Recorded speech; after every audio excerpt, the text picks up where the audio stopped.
esikuzele lapha manazatha engcwele ngulowo nalowo uzele ukuzosabalazela indlu yakwabo. Nengane encane izosabalazela unina noyise, nenkosikazi izosabalazela uqobo lwayo nomyeni wayo, nendoda izosabalazela umzwayo.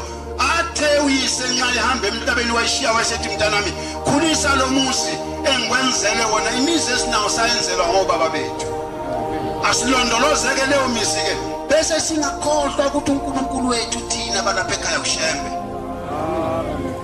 Nkosi yamakhosi, ngiyabonga ezulwini, sabele bengisabelwe uNkulunkulu omkhulu. Ngisezweni Nkosi kusemhlabeni lapha engihamba khona, akekho umuntu ongqoshishilizo wokulunga.